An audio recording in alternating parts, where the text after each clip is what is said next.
In this video, we're going to be looking at graphs. In this particular slide that we're looking at now, it is a distance versus time graph, or we could say it is a position versus time graph. That's another way to think of it. We are ranking these on this slide based on velocity. And we know that velocity is equal to displacement over time. Velocity is a vector, displacement's a vector.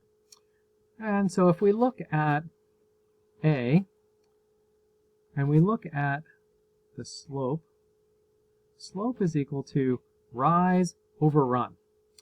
And so in case A, it has a relatively small slope or a relatively small rise over run. Now the rise is the change in the position, which can be given the symbol x. So that's delta x over the run, delta t. So the slope here is equal to delta x over delta t, and that is the velocity of A. So it has a small slope, and therefore it has a small velocity. If we were to look at, say, case C, and if we were to try to do about the same run, we see the rise is much more. So the delta x is definitely bigger. Delta t, I picked it to be about the same as the one down here. So this one has a bigger slope. And you can just see that as you go from A to B to C all the way up to F, the slope increases. And so F is the one going the fastest, and A is the one going the slowest. So those are quite easy.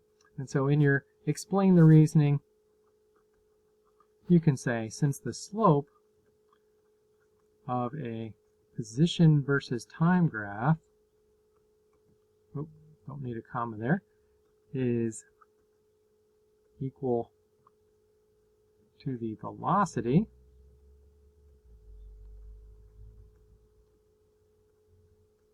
we can rank them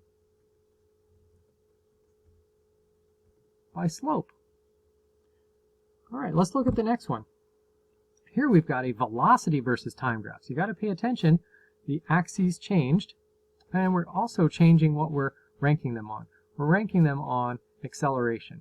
Oh, and it has a 1 there, so I'll just write this out here. Acceleration is equal to delta v over delta t. Velocity and acceleration are both vectors. And so we look here, we look at the rise over run. So the rise here is going to be delta v, the change in v, over delta t, change in time. And so here we can rank these similarly. Say, since the slope of a velocity versus time graph is equal to the acceleration, we can rank these by slope. And so therefore A has the least slope, then B, then C, then D, then E, and then F. Okay. How many of these are moving at a constant velocity? It doesn't ask you that, but I'm asking you now. What do you think? How many of these are moving at a constant velocity? If you said none, you're correct. Okay? Think about it. We could put a scale on here. Let's say that's 1, 2, 3, etc. Well, the velocity at the beginning for A, object A, is moving at 0 meters per second. Later on, it's moving at about a ½ meter per second, then 1 meter per second, 1.5 meters per second. So no, that's not a constant velocity. It does, however, have a constant acceleration.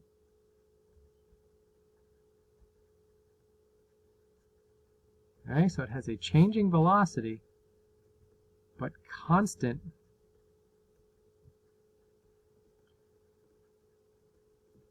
acceleration. All right, and that's true for all of them. They all have constant accelerations, but each one has a different constant acceleration. And we're going to be taking advantage of objects that have constant acceleration because we have a set of equations that you're going to see in the next module called the kinematic equations of motion, and you're going to use those to predict and to determine, calculate various unknowns in a lot of situations, but they're only going to work when the acceleration is constant. Doesn't mean the velocity has to be constant, only the acceleration. All right, let's take a look at one more graph. Here we're also ranking them for acceleration.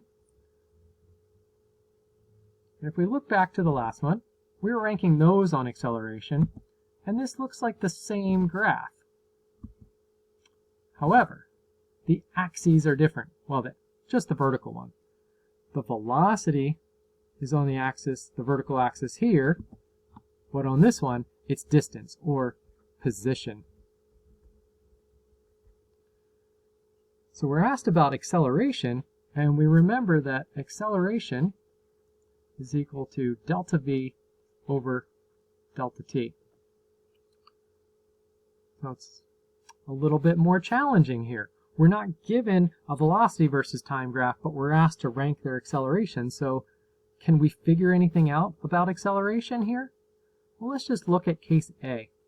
Case A is moving along, and it has a certain slope here, and it has a certain slope later on. Well, the slope stays the same. Okay, for A, the slope is constant. And on a position versus time graph, the slope is equal to the velocity. So we can therefore determine that the velocity is constant. And if the velocity is constant, then we know what about the acceleration? That's right, the acceleration is equal to 0. And then we go to case B, and we see that for B, the slope is constant. And if the slope of B is constant, then the velocity for case B is constant. And if the velocity is constant, then we know the acceleration is constant. I'm sorry, I said the wrong thing. The acceleration is 0. The acceleration is also constant, but more importantly, it's 0. And those things get mixed up. And so I'm glad that I made that mistake there so I can point it out. Saying that the acceleration is 0 is not the same as saying the acceleration is constant. Okay, if you think about, there's lots of things where we could have constant acceleration, but the acceleration is not 0. So we could have something speeding up with a constant acceleration. Or we could have something like this, where it has a constant acceleration of 0, and it's not speeding up at all. Remember, this is a distance versus time graph. And so this thing is getting further and further away, but at a constant rate. And so the acceleration is 0. So they're all going to have an acceleration of 0. And so A, B, C, D, E, F. It's a tie.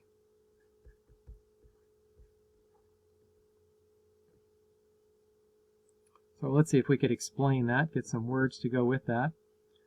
Say, since slope is constant